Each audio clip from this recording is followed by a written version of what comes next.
To our active participants, supportive attendees, and knowledge seekers, ladies and gentlemen, a pleasant day to all. Though we are in different parts of the world, this activity unites us all. Feed your skills, innovation, inspire, impact. Welcome to Institute of Global Professionals. I'm your host for the evening, Lursha L. Pelaez from New Era University, Quezon City, Philippines. Be one of the change that embraces the new modalities of learning. And we would like to say our greetings to all the teachers out there. Happy Teachers Day. It's World's Happy Teachers Day to all. We believe that you are all gathered here today so we can gain knowledge together. And that's the real reason why IGP provides this free international webinar because we want to embrace the chances of this learning. Each time, you can also like and comment in our webinar. Don't forget to tag and share with your friends and community. We are hoping that all of you will be associated with IGP as a global member. Please continue being with us in all the webinars. Check in on the IGP page, recommend IGP, and mention your friends. To all the New Era University teachers, thank you so much for being one of the IGP Global members. Before we start our program, let us learn more about IGP. IGP is an institution of global professionals which serves student and community resource, provides holistic social work and education to create a proficient generation. Our mission is to empower people and enhance effective training and consultation all over the world. We organize our webinar, training, offline and online courses by best and trained speakers, coaches to create a best learning platform for all of you. IGP is a social organization and ISO certified training and education institute, internationally recognized, globally accredited, reaches 100 plus countries, 100 plus professions, 3,000 plus organizations, 700 plus speakers. We are committed to serve you. We expect that that these webinars help you in your professional growth, and we wish that you will stay with us in this long journey. Let me remind you again to share, tag, and comment because your encouragement helps us to do better, to provide quality service to all of you. And for the certificate, please click the link www.eduigp.com courses Authentic Assessment in Teaching and Learning Part 2. Please click Enroll Now. This is the same link that can be used for certification, but only after the live program. You need a code to claim your certificate, which we will share only on our live program. To catch your attention and for more updates, you can join all our free international webinars through our official Facebook page, group, and YouTube channel. ISO verified e-certificate will be provided to all the active participants. Noronzaman Balt Kabutagan, happy Teacher's Day too, and Ansel Acevedo Alcala, good evening ka Marisa Gumabong, Ma'am Amelie Katubay, happy Teacher's Day. We are very honored to welcome you all in this another webinar of learning. Let us welcome the 205th webinar of IGP with the topic Authentic Assessment in Teaching and Learning Part 2. It is our privilege to welcome our speaker for today. Without further ado, let us all welcome Ma'am Afroza, actor Tina from Bangladesh.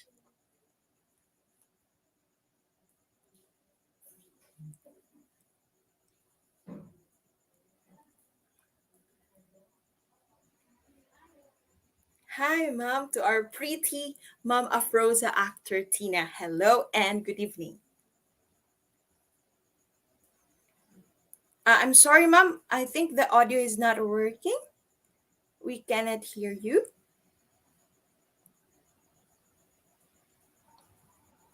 Now I think you can hear me clearly. Yes, very clear.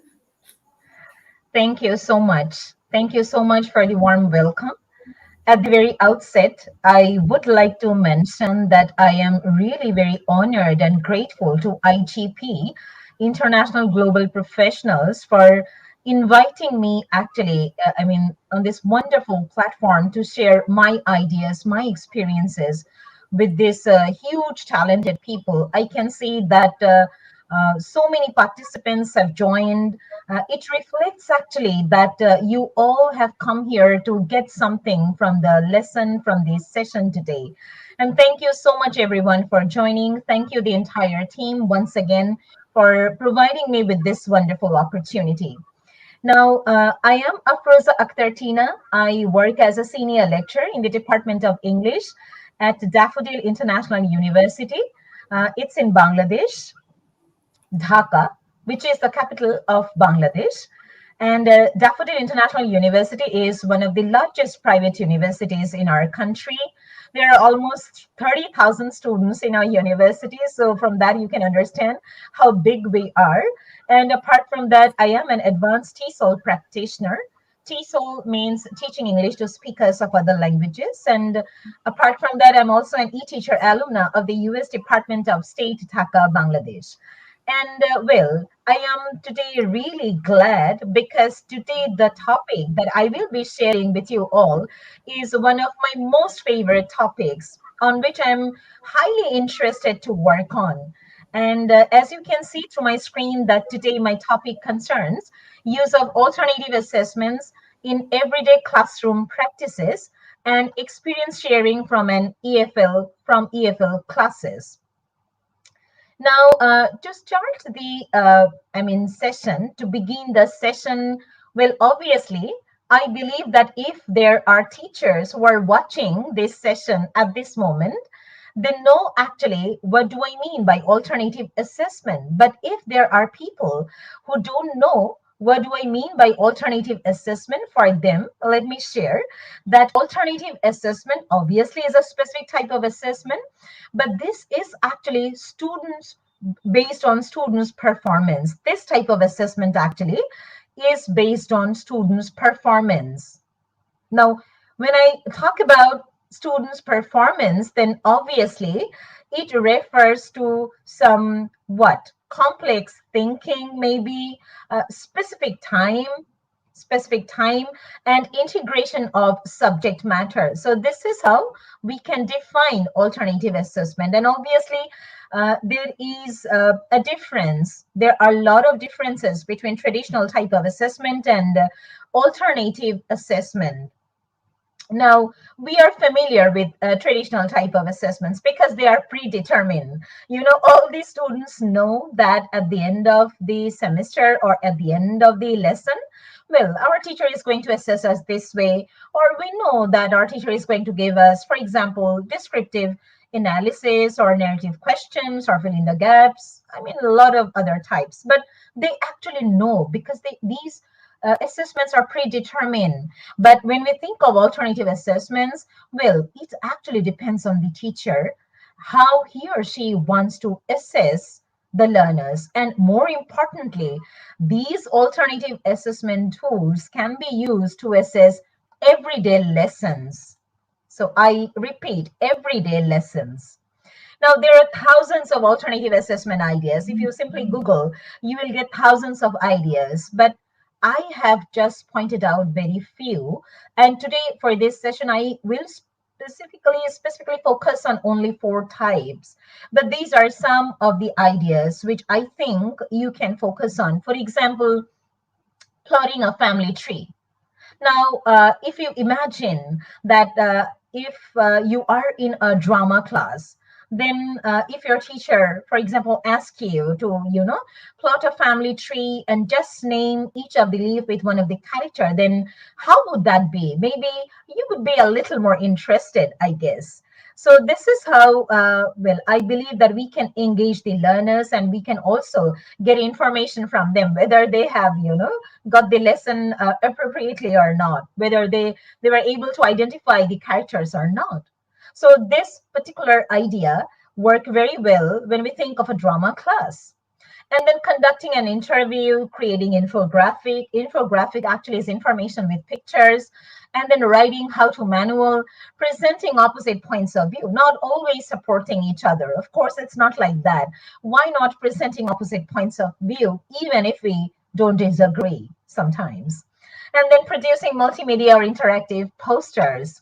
Now, these days, I must admit that when students come up with interactive e-posters, then, well, you would be surprised to see. As teachers, I personally am surprised to see that how beautifully students design posters, and it can work with any subjects. It's not about, only English or teaching a foreign language. And designing travel brochure. In my university, I have seen that students at the end of this semester come up with travel brochure, and this specifically works with the tourism and hospitality department. We have this department also in our university, and we also teach English over there. And when students come up with, a travel brochure at the end of this semester, well, that the feeling is so interesting. And then reflection diaries. I'll talk about that a bit later, because today one of my focuses will be on this reflection diaries. Now let us move on to dramatization. Students, love to produce something. They love to show, actually. They love to, explore more through exposure. And this is one very beautiful way through which they can expose themselves. Even they can, share their learning. And then gathering real world examples, portfolio assessment, which I will be focusing on today, and then observation based assessment, questionnaires, surveys, and assessment cards. So if I start, naming ideas, then it will not end. But today, for this specific session, which is about authentic assessment, my focus would be on how authentically we can assess our learners after completing a lesson or after completing lessons every day. Now, to measure students' gradual development, I particularly would like to focus on these two types: reflection diaries and e portfolios. Well, apart from this, these are the other two which will be in my focus today, using individual assessment cards and progressive I can statements. Now, how we can use them? I believe that is the question that is in your mind at this moment. Don't worry. I will try to answer your queries, of course. Now, before getting into the details, let me share that using individual assessment cards actually is very, very effective when we think of, collecting instant feedback from the learners. Now, we actually can't always focus on, students learning. But the thing is that as teachers, we also need to develop. We also need feedback from the students, whether I can improve my lesson, whether I can improve my teaching or not. Now, for all these, actually, I believe all these four tools could be very, very effective.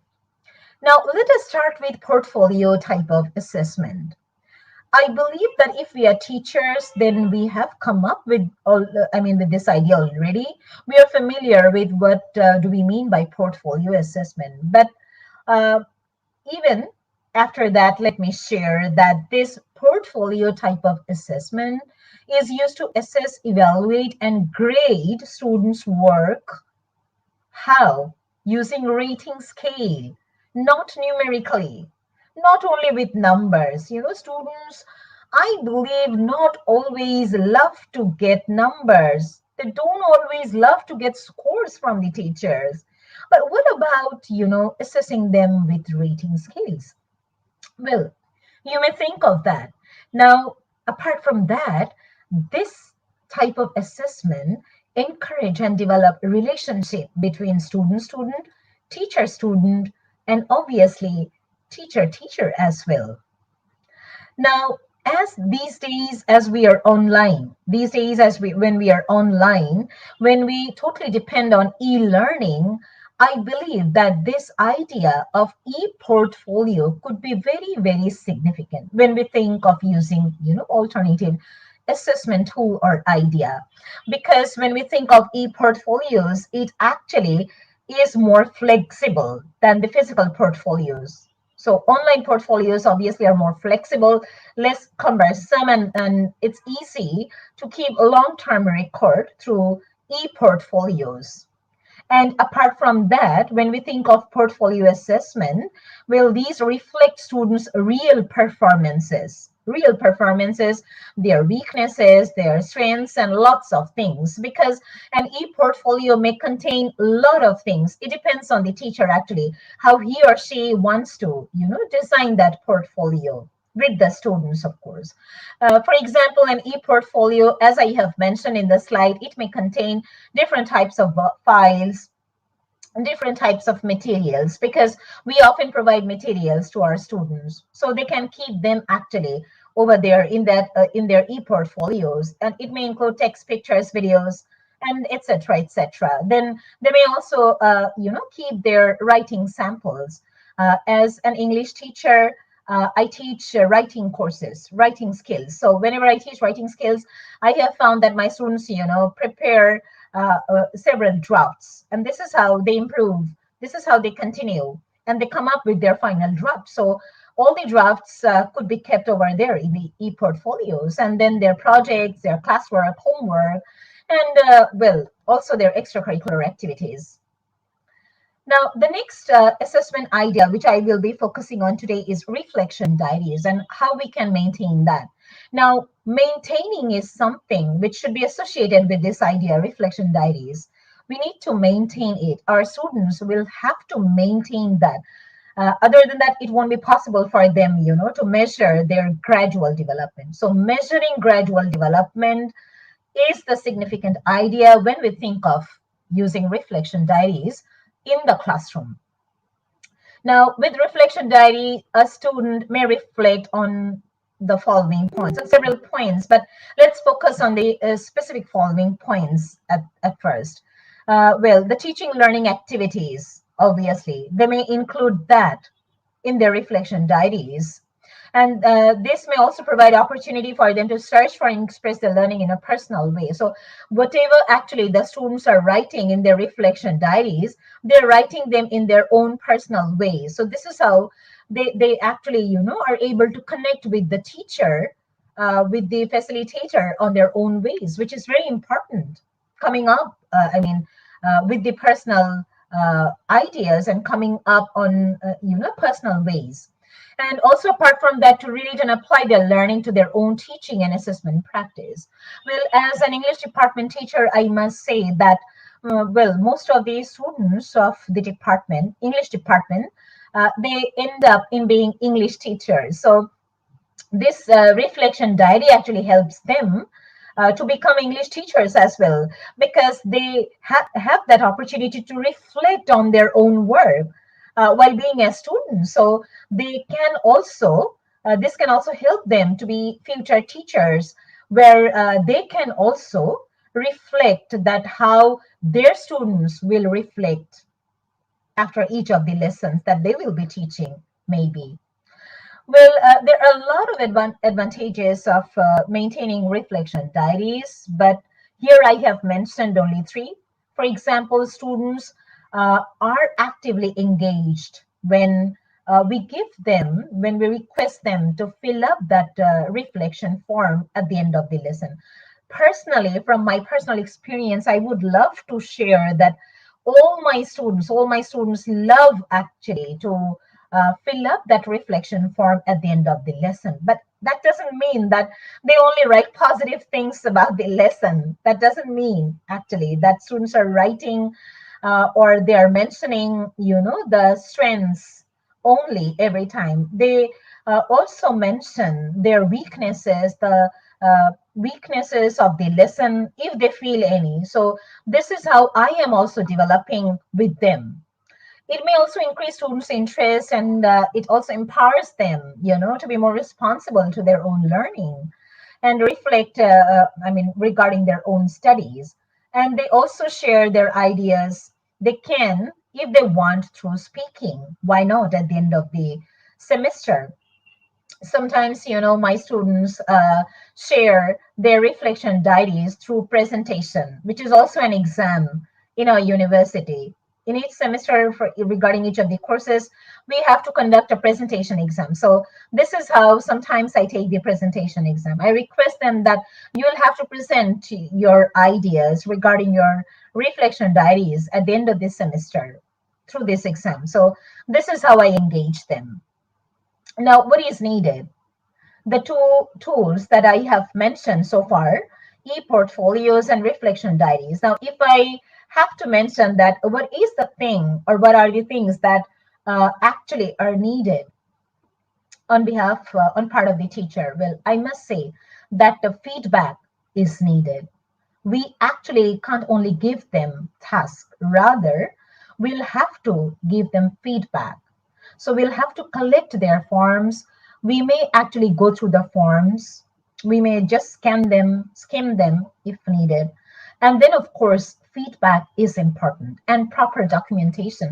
We need to ensure that whether the students are properly documenting all their files or not.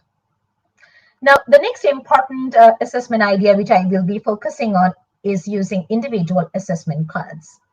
And this is very much important when we think of, collecting instant feedback from the learners. Now, I believe that there are people in this session today who have never heard about using individual assessment cards.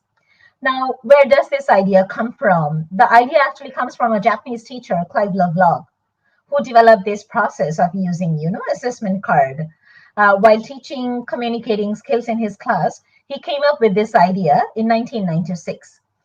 And more interestingly, this idea actually has four guiding principles. As you can see, if we start with the top, if we start, with the top point, which is at the top, obtaining, storing, retrieving, and using the language is important. And it starts actually with obtaining when we think of using assessment cards.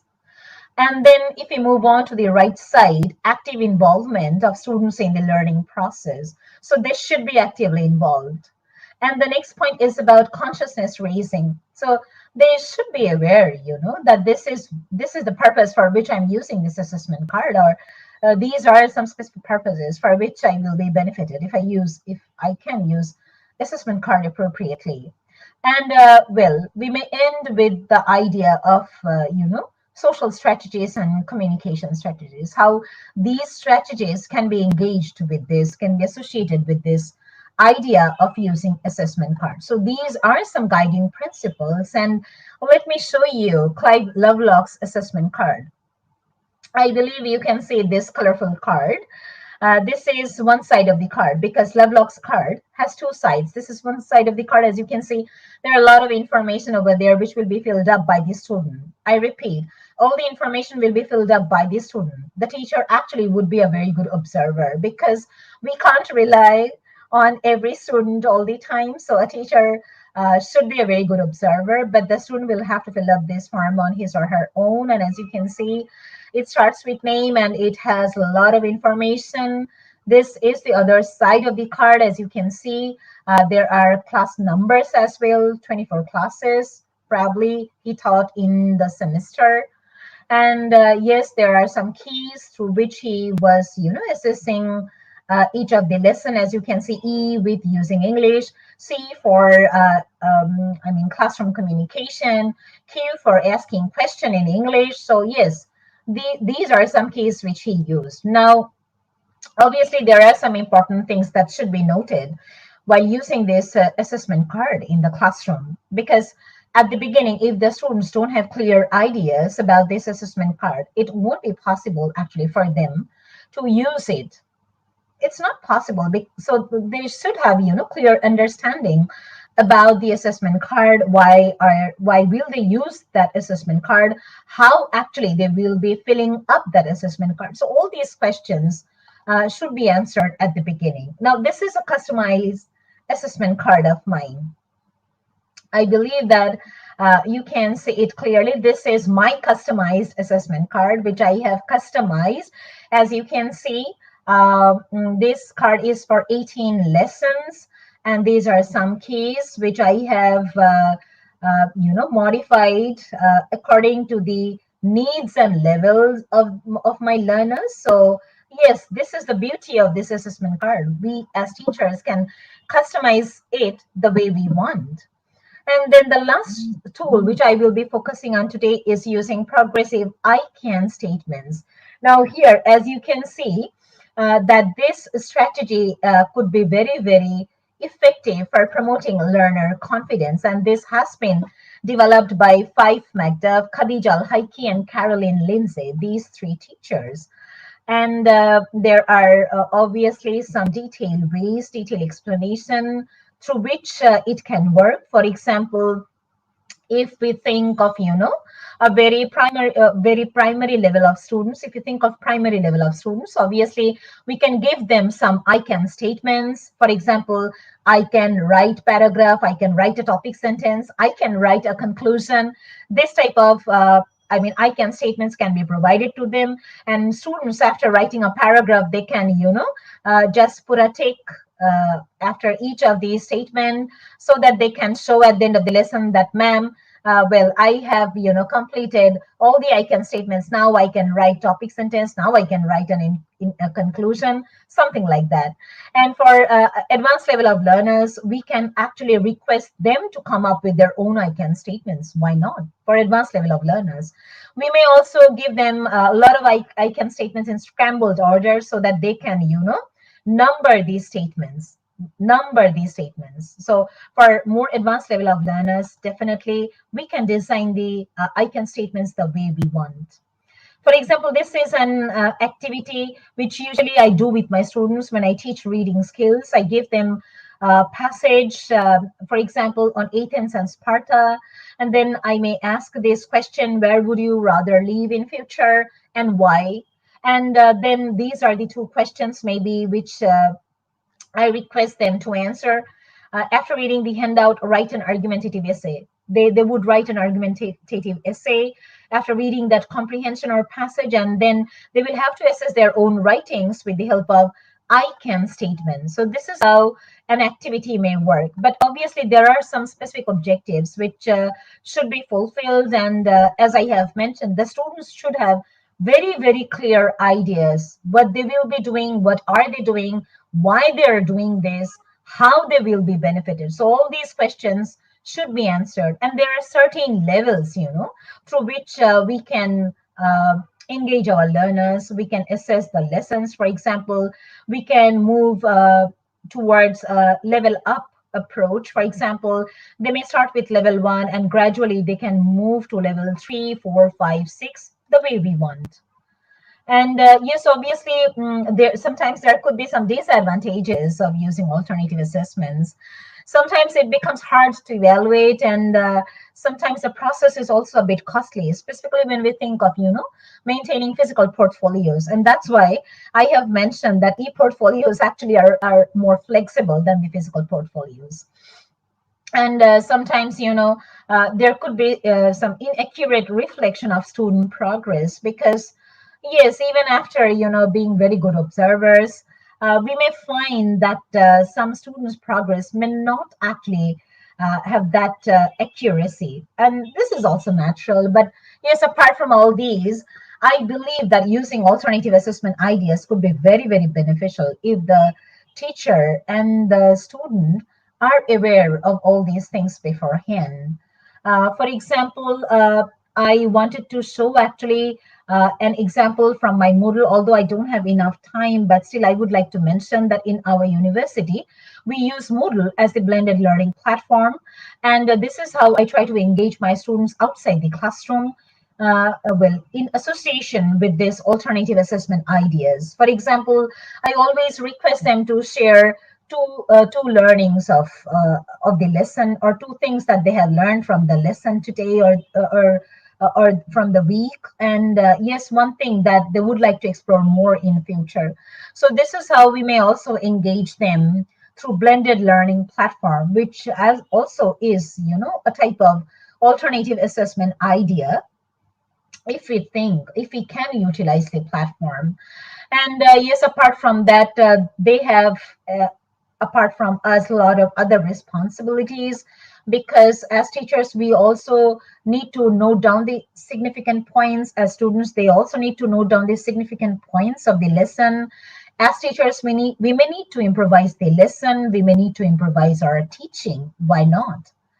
And as I have mentioned, a teacher actually has, I don't know how many, but a teacher has various roles. He or she is not only a teacher, but a controller, organizer, participant, of course, assessor, prompter, resource, obviously, tutor, observer. And I don't know how many roles actually a teacher has. But now I would like to end with this wonderful idea, which I believe in. And the idea is, as teachers, knowing what students know is important. I repeat, as teachers, knowing what students know is important for me. So, with this, I would like to conclude my presentation today. Thank you, everyone. Thank you so much for your uh, patience sharing. Thank you. And of course, we are very thankful, Ma'am Afroza, actor Tina, from the bottom of our heart, and on behalf of all the teachers and attendees tonight. Thank you for taking time out of your busy schedule to be our speaker in this webinar. Your presence helped magnify our cost in the best possible way. To be a good teachers, to know how to assess, to provide quality feedback for our students. So indeed, this webinar was a huge success. All thanks to your enlightening words that inspired not only the attendees but especially all the teachers, because most of the attendees right now are teachers. So all thanks to you, Ma'am Afroza, actor Thank Tina. you. Thank you so much. My pleasure indeed. I'm pleased also to meet you, Ma'am, even though it's just a virtual. I would like to take this opportunity to say thank you, and we are really hoping that someday our path cross. Thank you so much, Sure, Ma'am of Afroza, course. actor Tina. And that's it, dear audience. So, before we proceed, we would like to remind everyone to please stay connected and please stay with us because we still have the next speaker. And of course, we also want you to share and tag so so we can have the chance to reach all the educators so we can learn all together. And now, without further ado, let's have our second speaker. Ma'am Sulistiani is an English university teacher at Nusantara PGRI Kediri. She obtained her Sarhana degree in English Education Department from, from IKIP PGRI Kediri. From Sibella's Maret University, she also has her master degree in English education and a doctorate degree in English education and literature from Surabaya State University. She is interested in multidisciplinary study, especially in teaching English as a foreign language and linguistics. Her present position are the following. She is the senior lecturer in the Department of English at Daffodil International.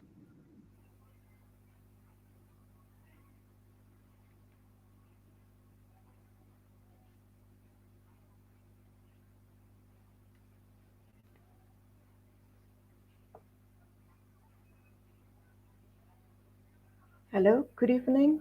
Can everyone hear me? Yes, ma'am. We can see the screen. Okay, so let me share my screen. Yes, ma'am. We're really excited. So let's give it up for Dr. Sulistiani from Indonesia. She is also the editor of Daffodil Newsletter. A lot of impressive background. So let's give it up for Dr. Solistiani. Thank you so much for the chance given to me, Miss Lisa. And let me share my screens for Yes. my presentation about authentic assessment. Hopefully, it will work. Does it Presents. work? There's no presentation yet, Mom. Oh, wait.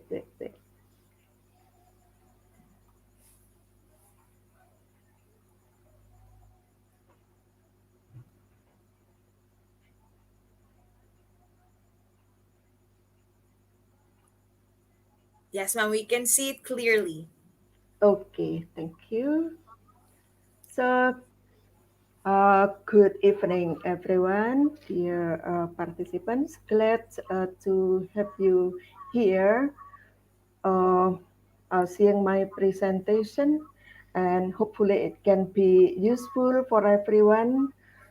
Uh, and under the title Authentic Assessment in Language Teaching and Learning, I would like to share about some ideas about, for example, the definition and how to develop, what is it, authentic assessment, and uh,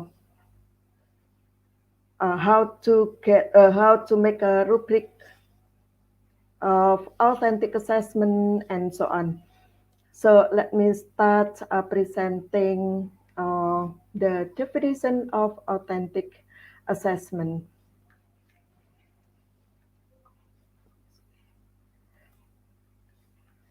So what is called authentic assessment? Authentic assessment is a form of assessment in which students are asked to perform real-world tasks that demonstrate meaningful application of essential knowledge and skills. An authentic or alternative assessment is defined as an assessment that reflects the achievements of the learner and measures them in real life situations, which makes students engage in meaningful and useful tasks. Besides, it develops students' ability to think critically, which documents the link between learning and teaching. So, what is the importance of authentic assessment? It is very important. Besides measuring students' skills, yeah, it is a part of teaching and learning process.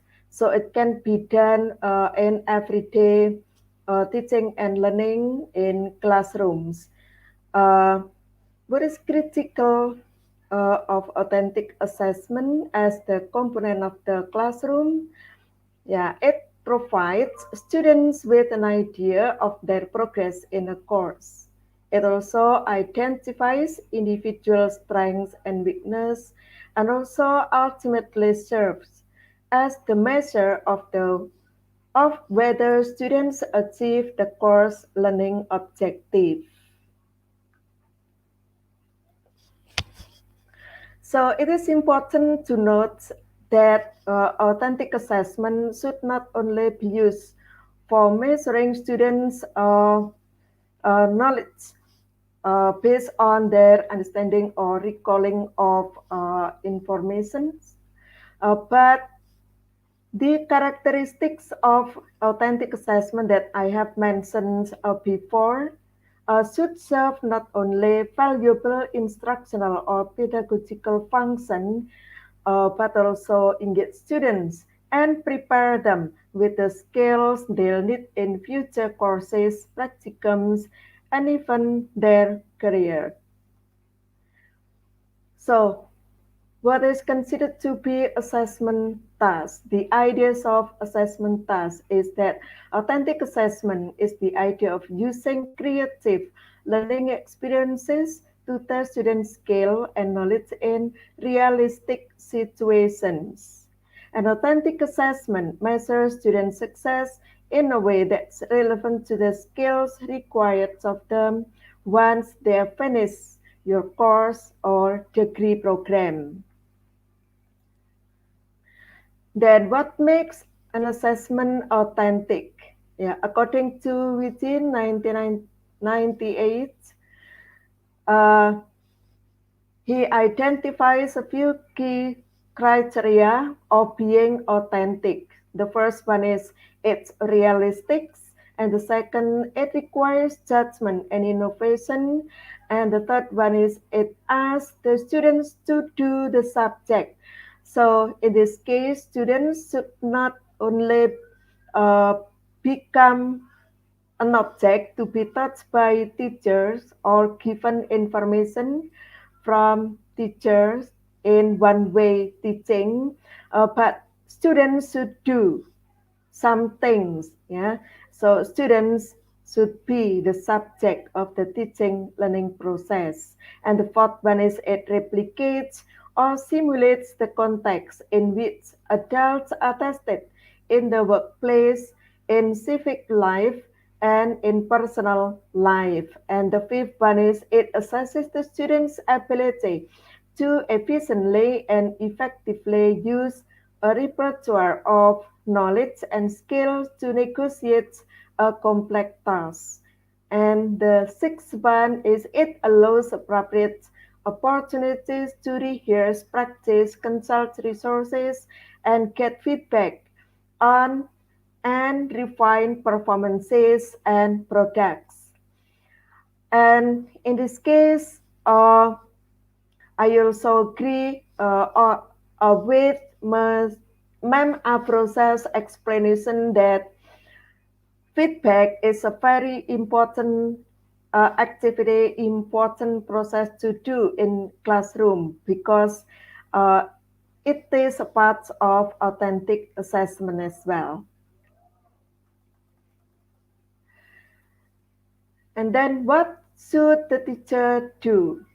So the jobs of the teacher were to help students acquire knowledge by making the information meaningful, by improving background, knowledge and experience as schemata, or by provoking inferential and critical thinking. And unfortunately, this is a problem that happens uh, commonly. Yeah, that we did not invent projects, journals, and self-reflection activities for students, then nor did we understand the concept of self-regulated learning as an overarching classroom objective.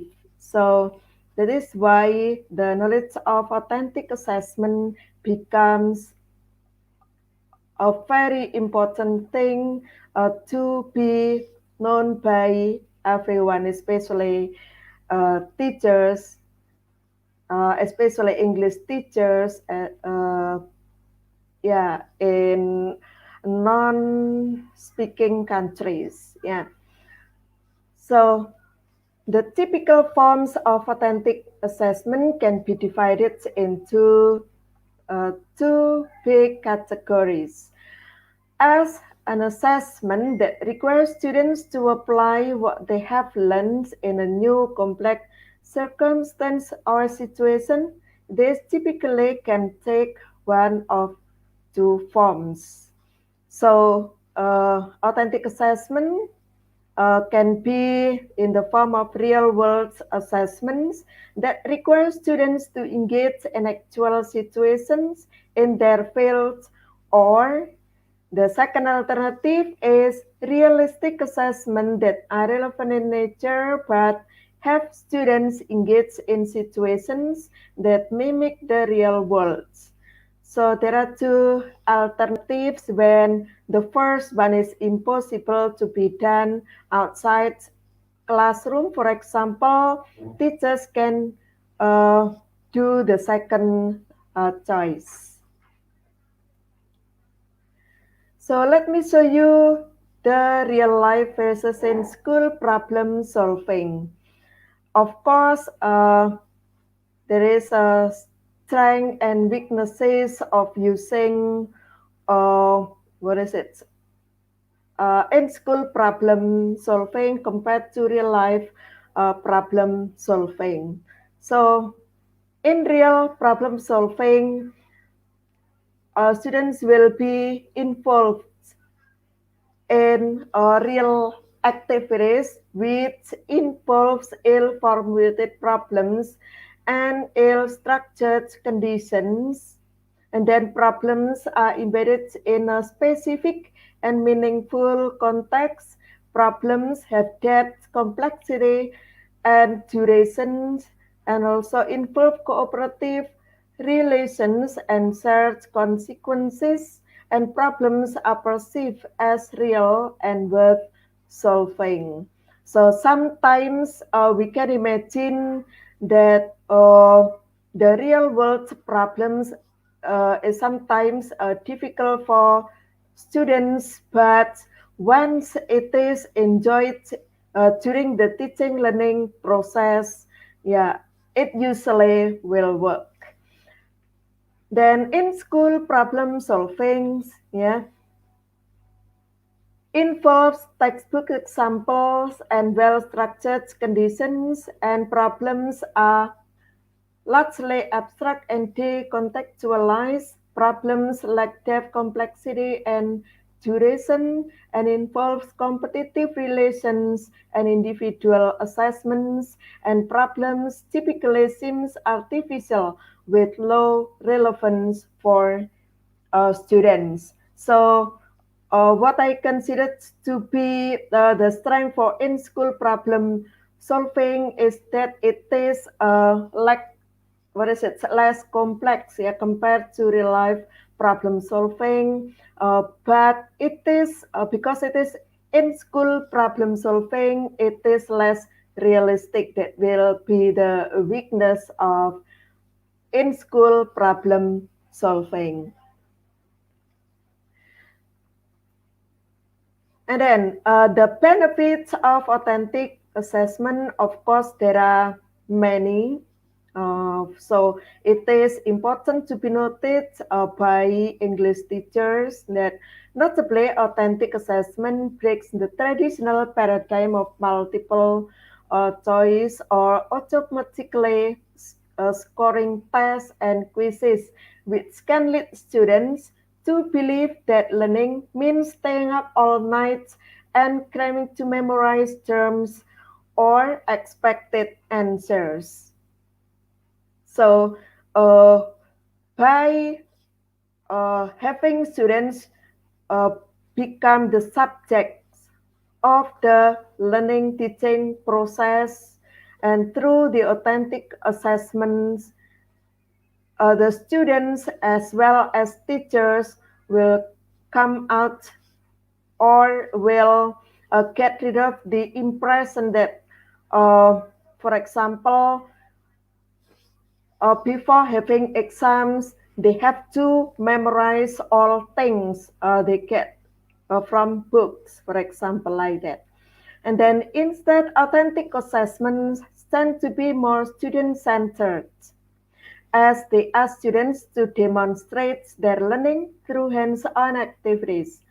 Rather than asking students to memorize and recall facts, authentic assessments ask students to actively participate in situations that require them to apply the principles they have learned about in the instructional materials. Thus, learning isn't about recalling. Again, learning is not about recalling. It's about performing, which ideally will motivate students to engage in the course and succeed in their endeavor. Then comparing typical tests and authentic tests. So in the typical tests require correct responses, while authentic tasks require a high quality product of performance and a justification of the solution to problems encountered. And the indicator of this is correctness is not the only criterion. Students must be able to justify their answers. Okay,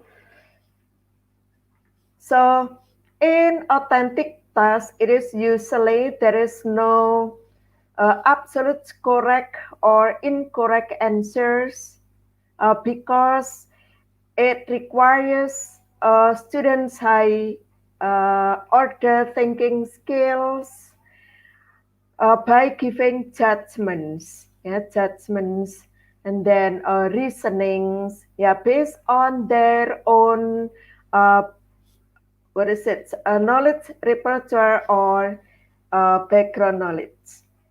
And then in typical tests, yeah, must be unknown to students in advance to be valid, while authentic tasks should be known in advance to students as much as possible. So the indicators of authenticity is that the tasks and standards for judgment should be known or predictable. That is why sometimes it is important for students to know, for example, the teachers' rubric, the teachers' expectation uh, of what the students perform in their tasks. And then typical tasks are disconnected from real-world context and constraints, while authentic tasks are tied to real-world context and constraints and require the students to do the subjects. So the indicators of authenticity is that the context and constraints of the task are like those encountered by practitioners in the disciplines. Typical task contains items that isolate particular skills or facts, while authentic tasks are integrated challenges in which a range of skills and knowledge must be used in coordination. The task is multifaceted and complex, even if there is a right answer. So, like what I have practiced with my students in what is it? Assessing students' language skills. Yeah. So I can integrate the four skills in one task. For example, having students uh, mm, what is it? Observing things in a park, for example, and then they can write by describing the park and also presenting their descriptions that will become speaking activities, and then the text that students have made will become the reading text that can be read by students and their friends and so on. And of course, when one student is speaking in performing the task, other students will pay attention by listening attentively to the speaker. That is one simple example of what is it, integrating skills in authentic assessments. And then typical tests include uh, easily scored items, while in authentic tasks, it is integrated, yeah, challenges in which involve complex tasks that for which there may be no right answer, and there will be no right answer, and that may not be easily scored. The validity of the assessment is not sacrificed fights in favor of reliable scoring. That is the indicators of authenticity. Uh, So perhaps teachers or you all will ask, and then if it is not easily scored, how can teachers take the scores or decide the score? Of course, teachers have rubric, yeah, for scoring. And then typical tests are not one shot are one shot. Students get one chance to show their learning, while authentic tasks are iterative and contain recurring tasks. So the indicators of authenticity, yeah, after comparing these two uh, tests and tasks, students may use particular knowledge or skills in several different ways or contexts. And then the last one, a typical test provides a score, while authentic tasks provide useful diagnostic information about student skills and knowledge. So the indicators of authenticity based on this comparison is that the assessment is designed to improve future performance, and students are important consumers of such information. Then advantages and disadvantages of authentic assessment. So authentic assessment, of course, has strengths and weaknesses or advantages and disadvantages of authentic assessment. But I believe that every teacher can anticipate the disadvantages or weaknesses of authentic assessment, so they can modify or reduce or minimize uh, the risk of the disadvantages of authentic assessment. So, authentic assessments have several advantages over conventional tests. So, we have to be positive, of course, by considering a lot of advantages authentic assessment has. They are likely to be more valid than conventional tests, particularly for learning outcomes that require higher order thinking skills. Because they involve real world tasks, they are also likely to be more interesting for students and thus more motivating. And finally, they can provide more specific and useful information about what students have succeeded in learning as well as what they have not learned. However, authentic assessments may require more time and effort on an instructor's part to develop and may be more difficult to grade. To address the difficulty of grading authentic assessments, it is often useful to create a grading rubric that specifies the traits that will be evaluated and the criteria by which they will be judged. So, here is the lack or the what is it the disadvantages of authentic assessments, but of course there is always a way, yeah, to solve this difficulty or this problem. Then we come to example of authentic tasks in EFL context.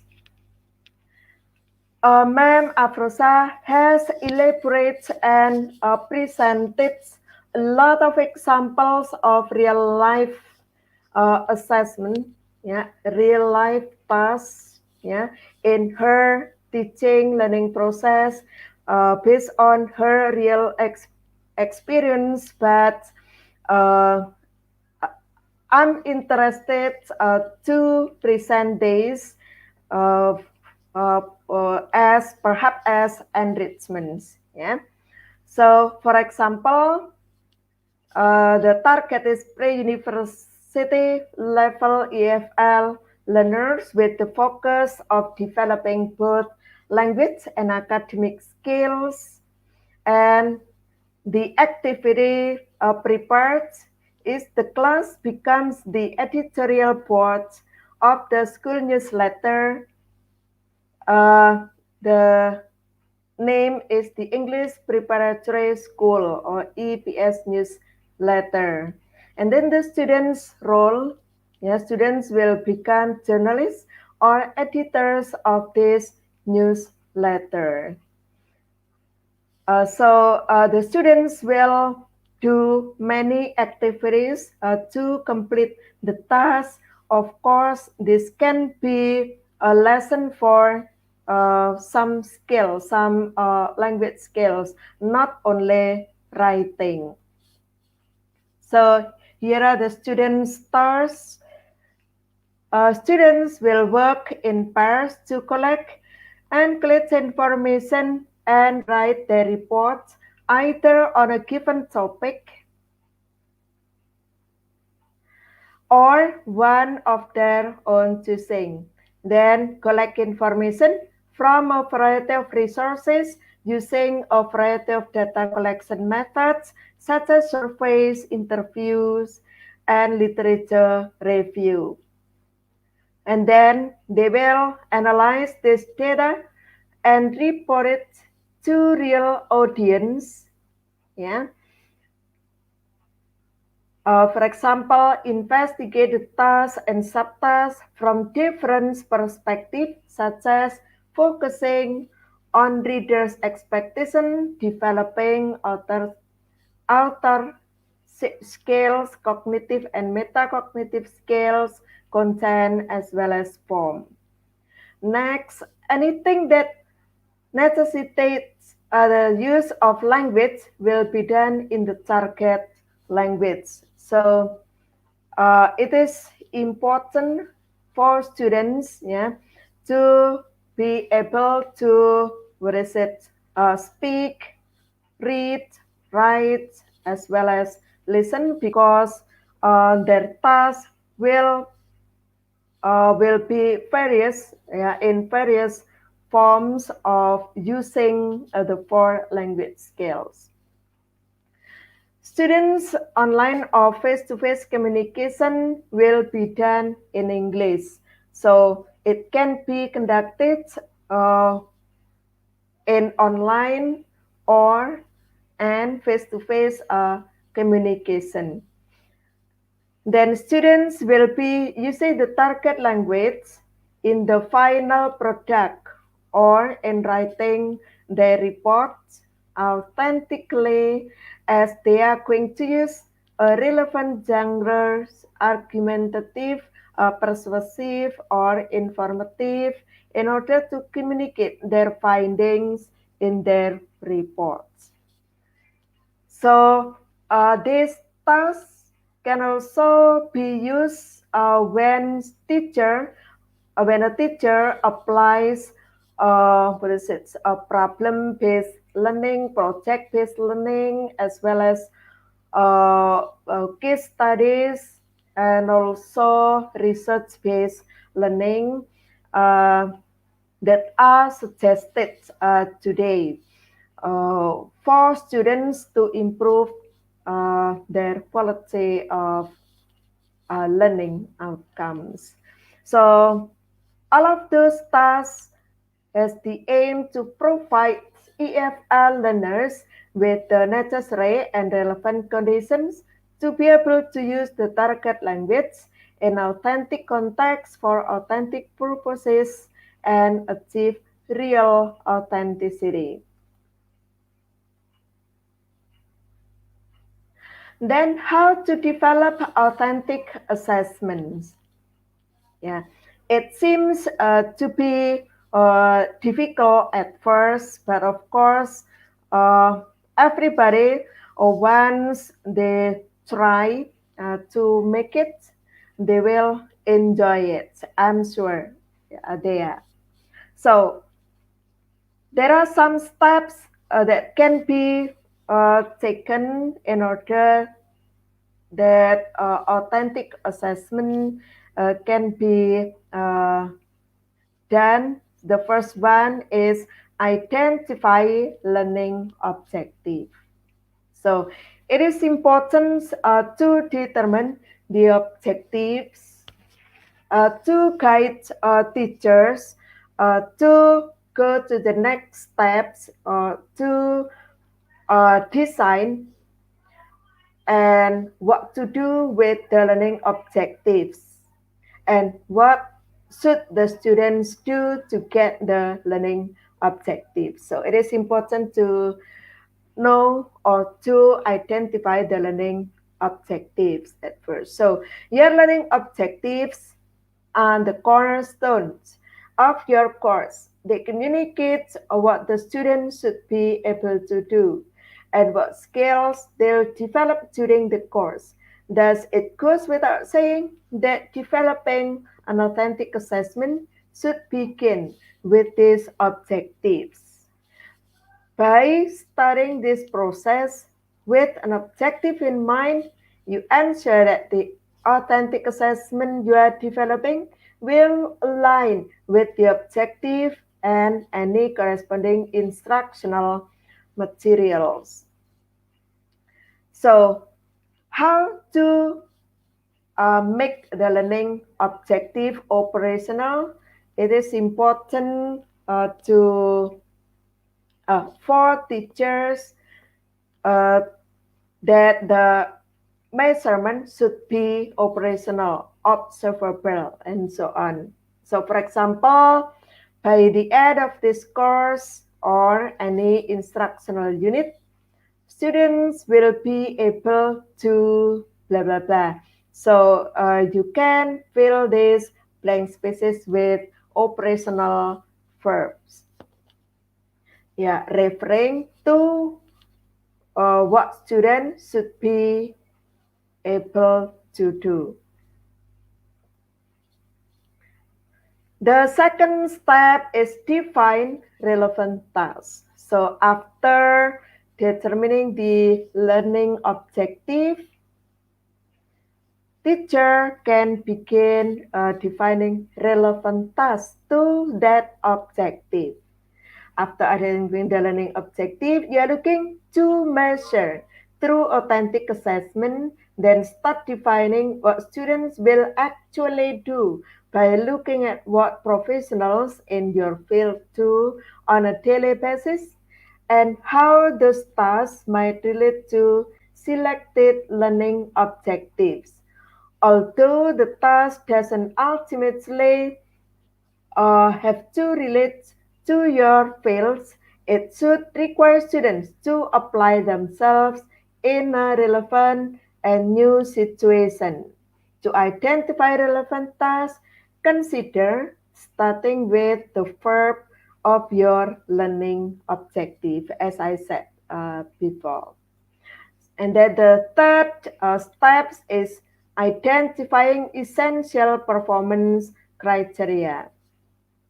This step focuses on how you will know whether they have done it well. After all, just because an authentic assessment doesn't look like a traditional assessment doesn't mean that the goal isn't the same. Perhaps the goal will be exactly the same, but the way we assess the students will be much different. You still need to have an indication of how well students have performed and whether they have achieved mastery. Okay, and the fourth step is to develop a rubric to measure the student. So there will be a final decision to show how well students have done their tasks. So rubrics are a powerful tool for many assessment types. and they are an essential component of authentic assessment. After all, authentic assessment are fairly subjective, so the subjectivity will be minimized by using a rubric. So, and then when designing your rubric, you should use the performance criteria you have identified and come up with measurable level for each. Once you have developed your rubric, consider presenting it to students before they begin the assessment. That way, they know what you expect of them and can more readily measure their own performance. So it will help students to focus on their performance. What is it? Based on the teacher's expectation. So it will also lead the students to get on the right performance. Okay, the next we'll discuss about an effective learning objective. Yeah, how should it be? So, an effective learning objective should be student-centered. It means it should describe what students will know or be able to do, not what you will teach or cover. So it is very different from the traditional assessment. And then it should be students must be active, yeah, in which it should describe what students will be able to do as a result of what they are learning. And it should be also observable, which means it should describe visible behavior, not inward states such as understanding or appreciation. So, teachers should choose the operational verbs in order that the learning objective effective. So the students' activity, the students' performance will be correctly what is it measured. And the next is should be specific, which means it should describe activities or knowledge that students can gain from your course or other instructional unit and not be overly broad or narrow in scope. Okay, then here are some guiding questions in order that the assessment, what is it, the rubric effective. So the first guiding question is what are the key points of the course, and then what are essential skills or pieces of knowledge for your fields or subjects.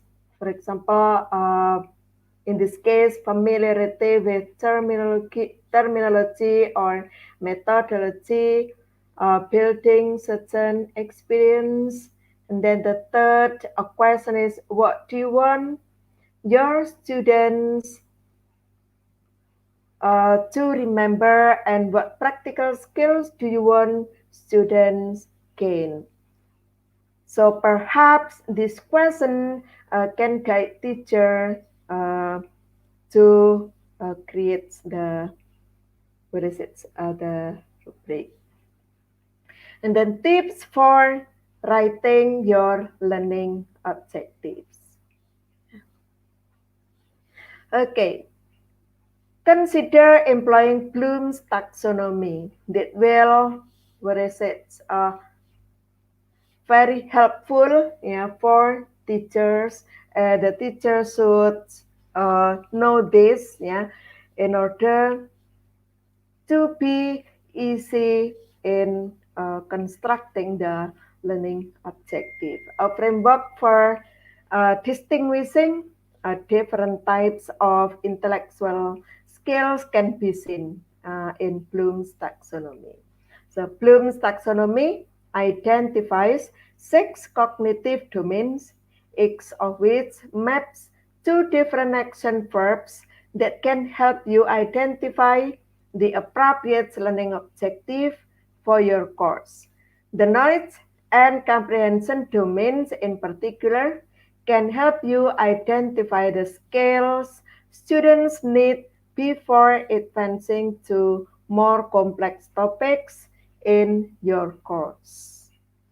Here are the verbs or the level of knowledge that can be measured using Bloom's taxonomy.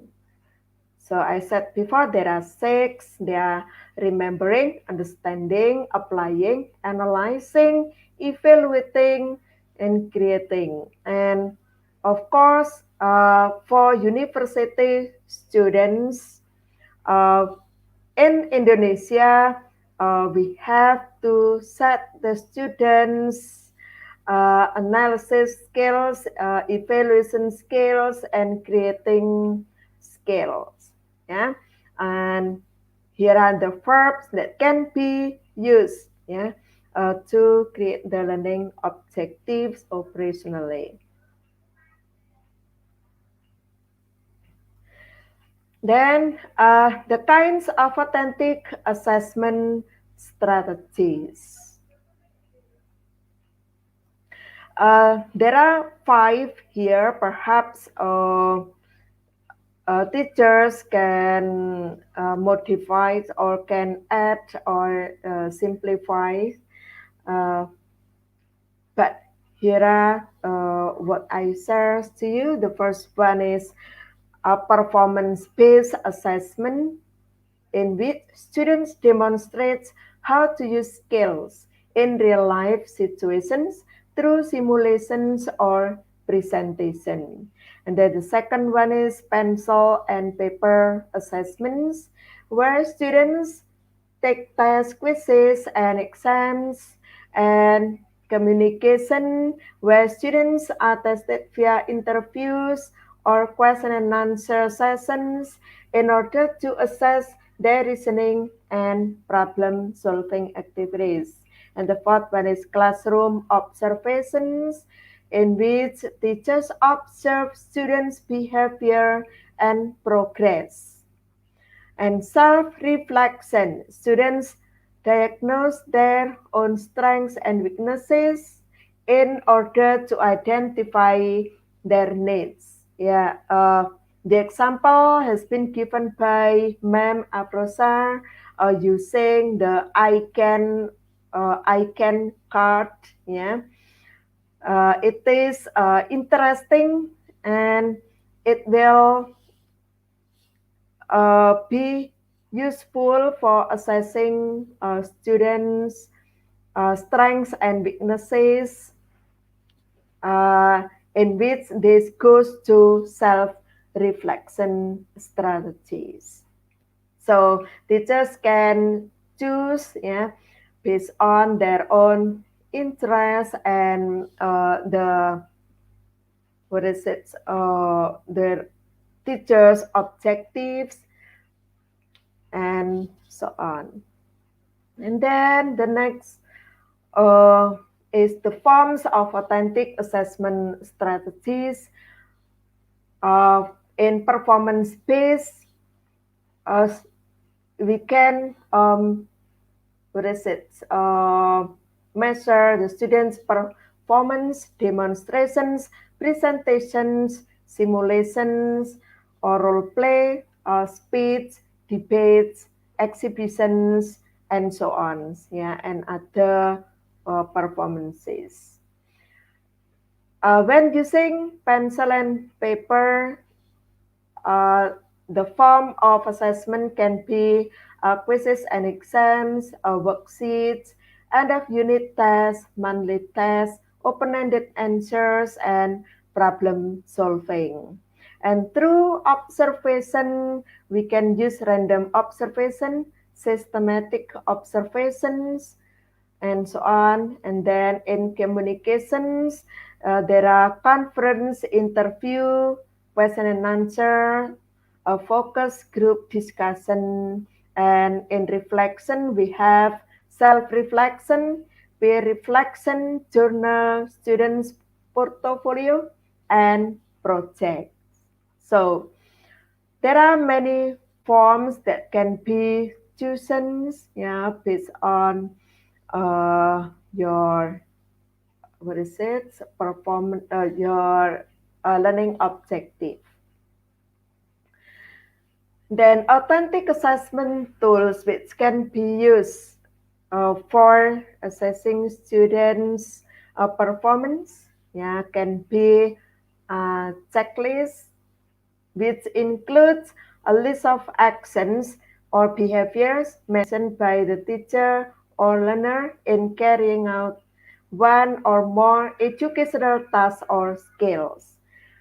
Teachers can also use rating scales which based on the segmentation of educational tasks or skills are to be assessed into a set of tasks or skills. And then rubrics, which is a very common assessment tools to be used by teachers, where teachers' awareness of the implications of this strategy, for example, conference, interview, question and answer, and associated assessment tools such as a logbook description can benefit teachers in planning the lesson. Then anecdotal records in which uh, it provides a clear picture of the overall developmental aspects of the learner through a continuous description of what has been observed in its performance. And the next one is learning log, yeah, where the students written expression of things they have read, watched, or learned. Yeah, it provides the teacher with an opportunity to learn about students' opinions and responses. Okay, and here is an example of portfolio assessment. And this is called Showcase Portfolio. A showcase portfolio is a kind of portfolio used to choose the best evidence done by students or group of students. Authentic assessment based on showcase portfolio emphasizes performance assessments towards the problem solving or complex achievement. The students will display their works or group of works or selected documents which are prepared to be performed in front of audience. For example, teachers and other students and perhaps a real audience, yeah, of the related field. At this chance, the students could elaborate their knowledge by explaining the materials to others, which, according to Slavin 2008, one of the most effective elaboration way. So, for example, when the teacher applies students explaining strategies in their classroom, it actually uh, the authentic activity which is part of a showcase portfolio. Yeah. So the stages of doing portfolio assessment based on showcase, and there are four steps. The first one is preparation stage. where teacher explains the mechanisms of the development of portfolio showcase. Teachers with students determine the purpose of developing portfolio showcase, and teacher explains the evaluation techniques of portfolio showcase so that students can anticipate what is important to be performed, yeah, to be prepared, and uh, to be done doing the the assessment. And then the second is portfolio showcase development stage. Teacher group students heterogeneously consisting of 3 to 5 group to 5 people or students. Then teachers assign each group to develop a portfolio showcase, and each meeting of each group is given a homework assignment by selecting the appropriate problems or basic competencies indicators to be dominated in the study. And each completed learning the basic competencies, each group chooses one of the problems and solutions that earn highest value from the previous steps.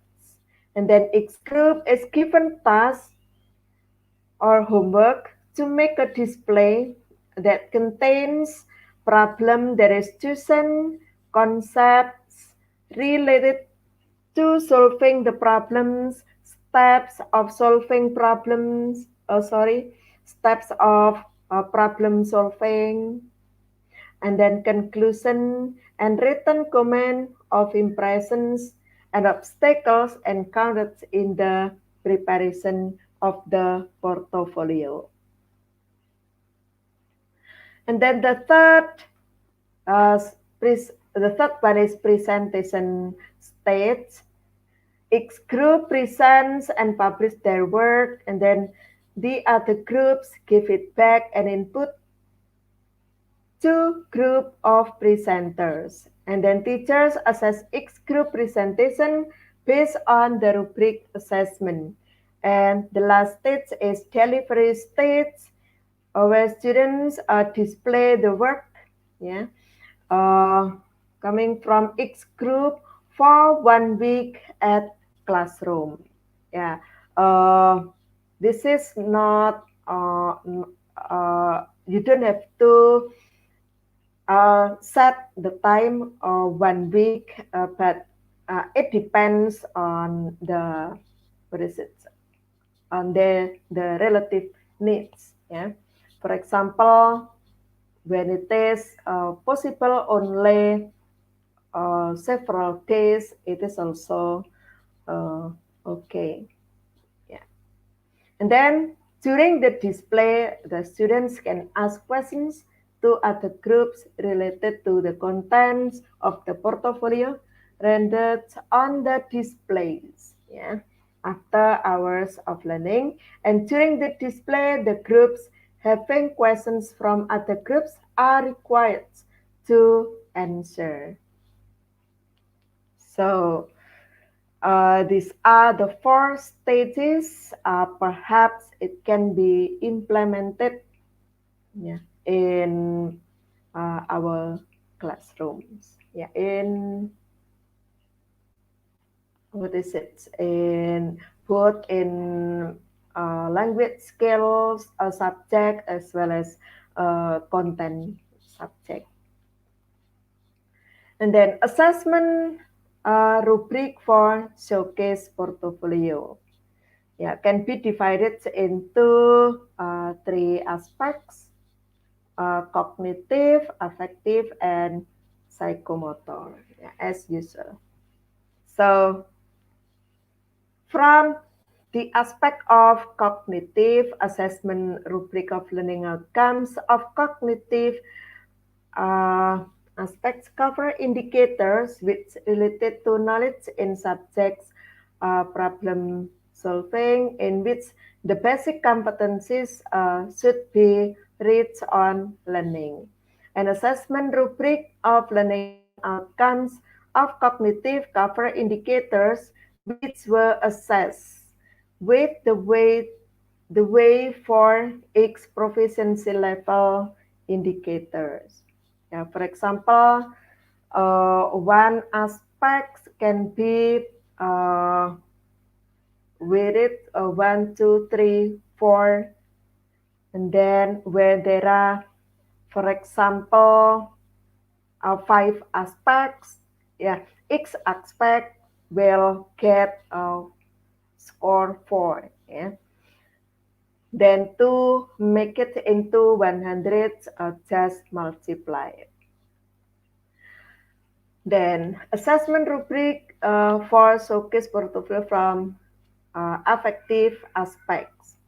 7 mature attitude indicators perhaps cover demonstrates high sense of responsibility, and then glad to cooperate with group members, and show high disciplines, show high confidence, respect the opinions of others, polite in conveying ideas, enthusiastic in completing tasks, yeah, uh, where they can be measured qualitatively with value and its grading score.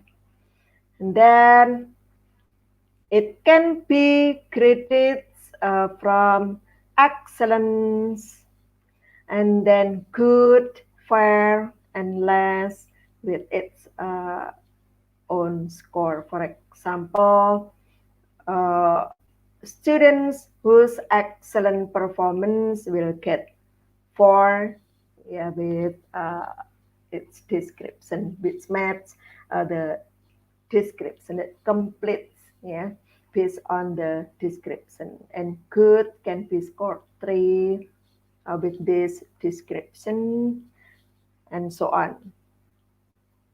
And then assessment rubric for showcase portfolio based on psychomotor aspects.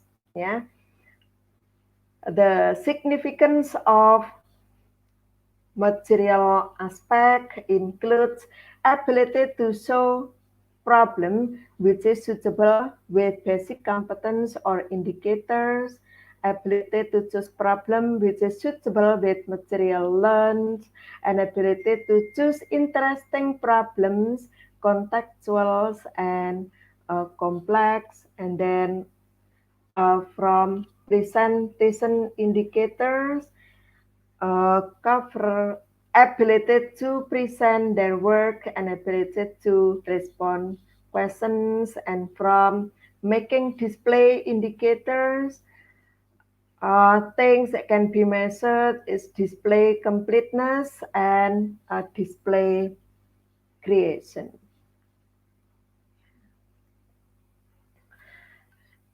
And this is the example, which will be the last slide, the last thing to present here. Or perhaps it is too small, but hopefully it can be, what is it? Can be seen. Let me make it bigger. So this is the example of assessment rubric portfolio showcase. Yeah.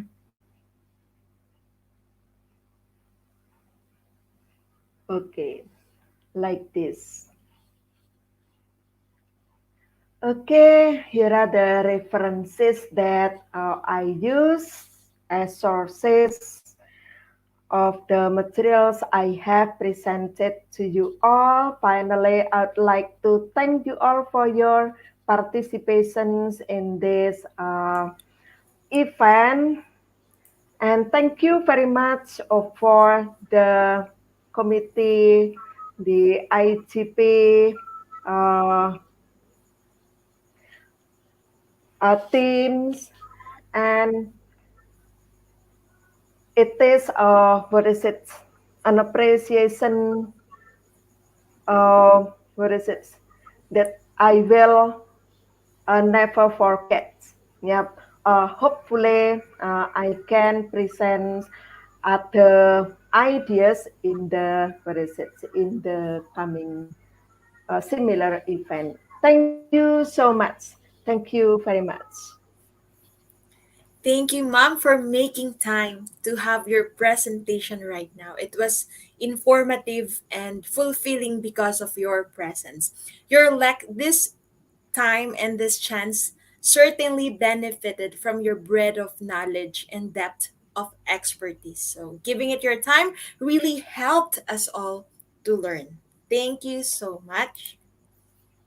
Thank you so much, Dr. Sulistiani.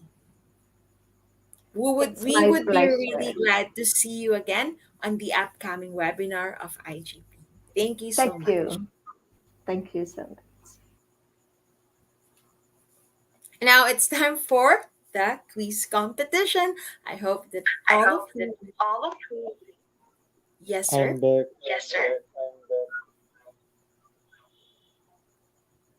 Actually, Y- dear learners, I'm extremely sorry because I'm going to share one thing with you. That is, we don't have any electricity in my area still now. But because we completed our session, right now we have quiz competition. There isn't problem. I can I uh, I can run the quiz, and you can also participate, and you can also get your quiz completion certificate. That's true. But I'm not able to share my screen from mobile. So now it's your turn. What should you do? Is it you? Would you like to join quiz competition, or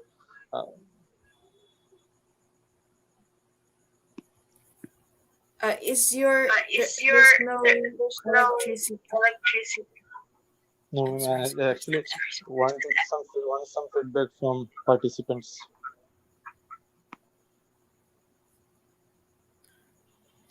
I can run the quiz, and they can also participate in the quiz competition, and after quiz competition they will receive their quiz completion certificates also. But from my mobile I'm not able to share my screen. That's the point. Oh, it's. I think it's okay, sir. If they can answer, but there's no screen sharing. Yeah, they can join. Everyone can join. Everyone can participate, and after quiz competition they will definitely receive their quiz completion certificates. But the problem is, from my end I'm not able to share my screen from my mobile because I'm connected from my mobile. Yes, sir. We understand there's no electricity in your place. Yes, ma'am. From last 3 days right now, we have daily 2 hours electricity backup. Only daily 2 hours for the last 3 days. In between 2 hours, we are not able to charge all the gadgets and all the backups. So this is so much painful for me. But until all the things, I'm trying to complete my sessions for our participants. So you will just give the code, sir, No, and then they will. I think we can run quiz competitions without sharing my screen. They can join quiz competition. We can run the quiz competition. What do you Okay, think? sir. Okay, sir. Okay, as previous, I just go to slido.com and just give me a moment. The code is IGP quiz. Always the same code, IGP quiz. And already we have 50 participants in quiz competition. Already we have 50 participants. And this is my first time to moderate this quiz competition from mobile. Okay, This sir. is my first time. All right. So to all the participants, you can join using this the code on the screen. Yes, it's IGP capital quiz. Right, so let's join. Right now we have 97 participants in quiz competition. 98. Okay, we will wait more 3 to 4 minutes more. Okay.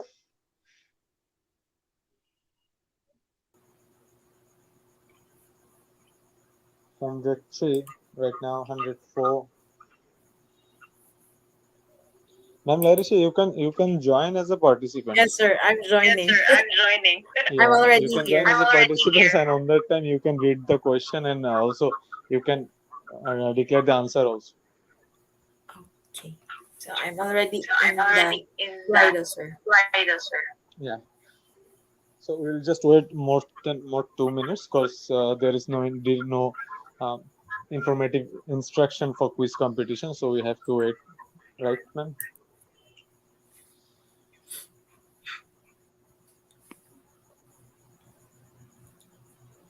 We have 129 right now.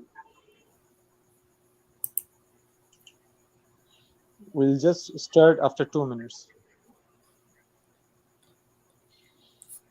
We have already 136 participants. Yes. Then this is your responsibility. You have to moderate quiz from as a participant for the first time. Okay, sir, but I think there's an echo. I keep on blocking. Yes, ma'am. Actually, I'm joining from mobile. That's the reason for echo. When Right, I'm sir. going to start quiz, on that time I make myself mute. Okay, sir. And after quiz competition, we will directly move for certification process. I will show the code for certificate, and I will share the link in the comment section immediately after the quiz competition. Okay. Noted, sir.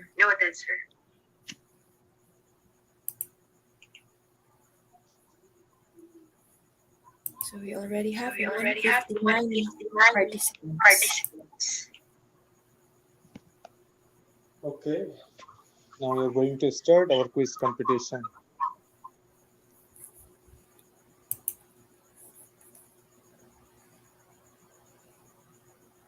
So we have the first question. For classroom management strategies to be most effective, there needs to be proactive well-being support for teachers. Is it true or false?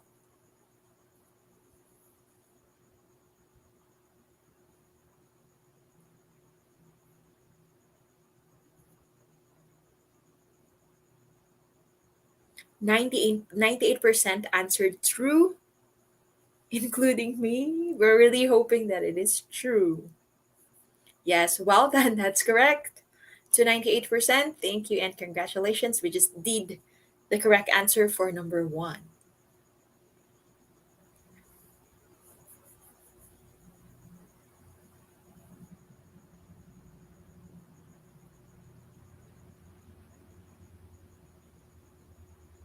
Students develop and use more effective strategies such as blank detection and self assessment.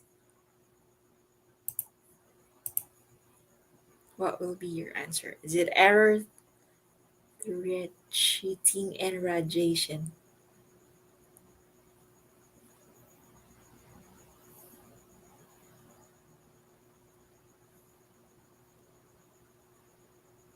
Correct answer is error detection and self assessment.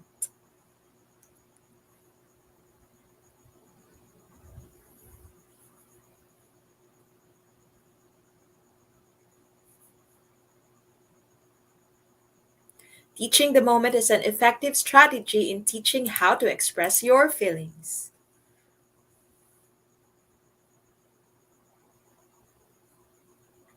Is it true or false?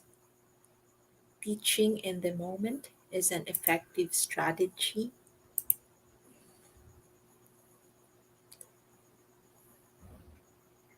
Ninety percent answered true. Well done, that's correct. Congratulations.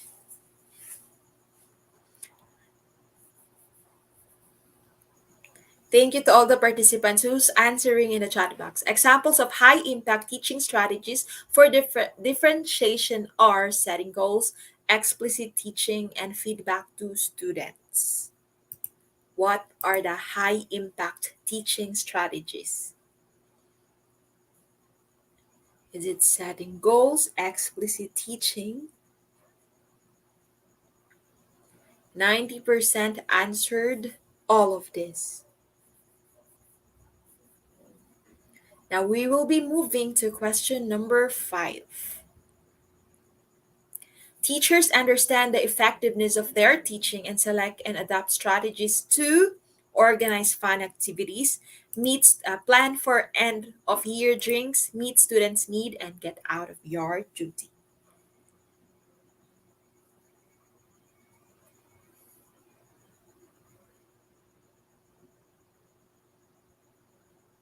82% answered meet students' needs.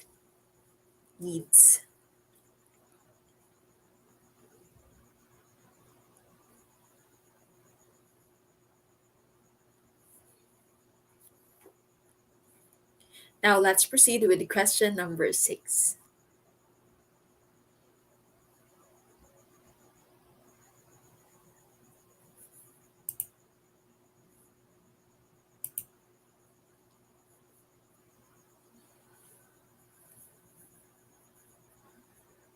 Teaching the information to someone else is never an effective way to study.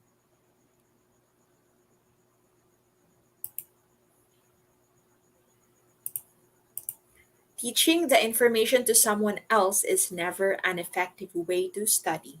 True or false?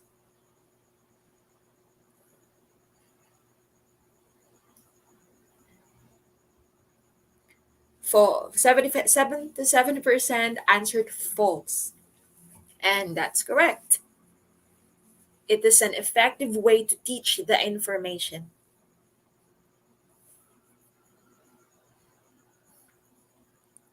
Thank you, Kimberly Victoria de Guzman, for answering. Which of the following are examples of effective classroom management strategies? A. Establish routines, keep students engaged, create clear expectations, and all of the above.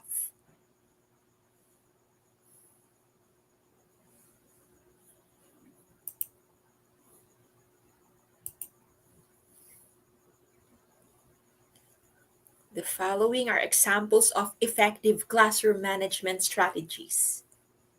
99% answered establish routines, keep students engaged, and create clear expectations. Oh, the correct answer is, of course, all of the above. Now we will be proceeding to question number 8. The teaching cycle is linear, only happens once, or is ongoing, cyclic, and continuous? Thank you, Ma'am Julie Tiberio Valencia, for answering it correctly. Yes, all of the above. Thank you, Ma'am Julie. And Leila Gunda, you're correct too. So the teaching cycle, is it linear, only happens once, or ongoing, cyclic, and continuous? 98% answered teaching cycle is ongoing, cyclic, and continuous, and gladly to say that it's correct. Ma'am Maria Teresa Yambao, thank you for answering also in the chat box. Camarisa Gumabong, thank you too. Below the effective learning strategies, accept, assess before teaching, motivated to learn, offer appropriate choices, and sleep before teaching. So what below are effective learning strategies? Accept, assess before teaching, B, motivated to learn, C, offer appropriate choices, and D, sleep before teaching.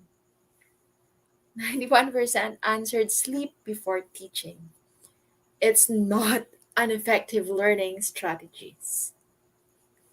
And for our, yeah, thank you, Jovelyn Basada, you're correct. And nicely nice.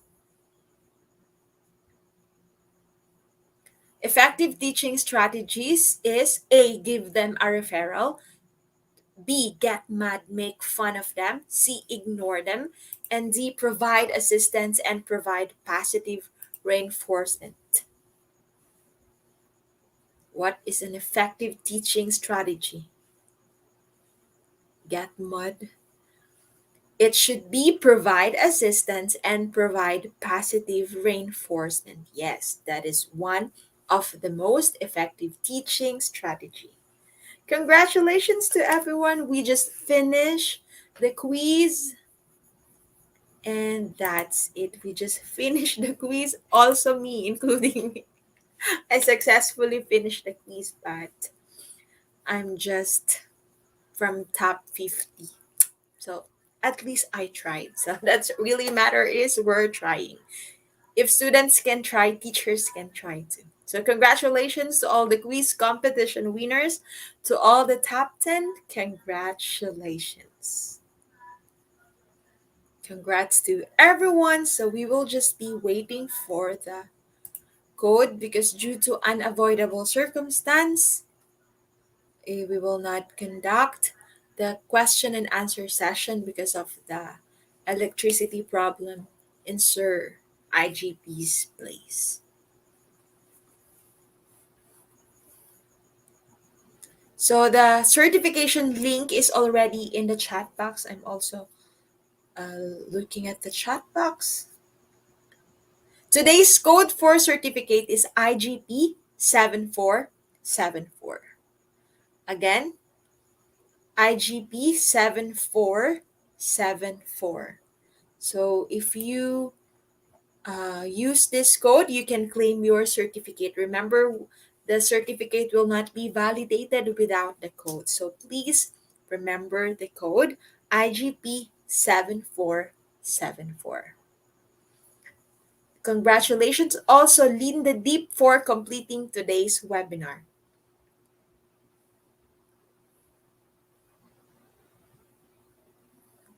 Always welcome Ma'am Julie Tiberio Valencia, and thank you also for attending today's webinar. Yes, Ma'am Marisa Gumabong, thank you for sharing the code to our audience. Just wait for the completion certificate po because there are maximum users po. I'm sorry for using po because po is used in Filipino as a sign of respect. So that's it po. Always welcome Eugene Best Gabriel. So once again, the certification code is IGP 7474. So to all our knowledge seekers, thank you always for joining us. Always welcome Ma'am Marisa Gumabo. Mylene Bandiam, Victoria De Guzman, thank you for joining us today. Ira May Alamis, and thank you, Ma'am Julie, for sharing the code. Ma'am Leah Octoman, Ma'am LV Montalvo, and to all the teachers out there, Ma'am Nympha Abawag, thank you for starting this celebration. Ma'am Amilin Katubay. So IGP 7474. So all of you has remarkable patience. Our patience is the product of diligence and our unwavering sense of purpose in fulfilling our career as teachers. Thank you for your patience and for joining us today. So please keep yourself posted by following the IGP page, the YouTube page, and the Facebook group. Please feel free to recommend and check in IGP.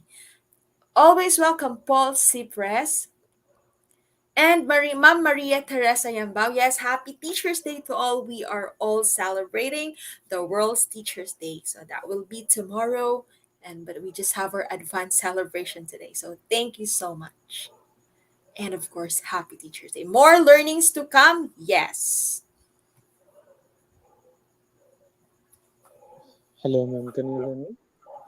Yes, sir, we can hear you. Yes, sir, we can hear you. Actually, sorry, we had some plan for Teachers' Day, but due to the problem in the electricity problem in my country, in my area, we are not able to run that program, but we had some program for tomorrow.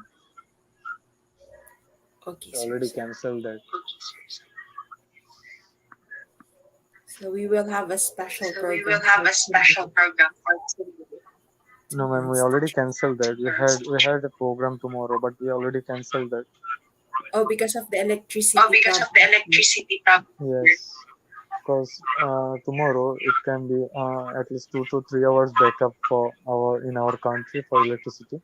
So that's the reason. In between time, I can do that smoothly, so that we cancelled our program for tomorrow. But we will definitely do that in the next future. Okay, so we Thank you, always everyone. But understand. Okay, so we always understand. thank you, everyone, our dear learners, dear active learners, those who are in the uh, right now with us.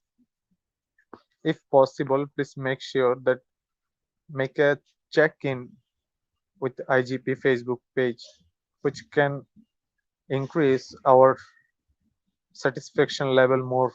So we can expect from you, just make a check-in while you are going to post or comment anything in social media with check-in IGP page, which is a more effective for us. So this is a humble request to you all. If possible, please do that. That we can reach more and more. Thank you so much. Over to you, ma'am Larisha.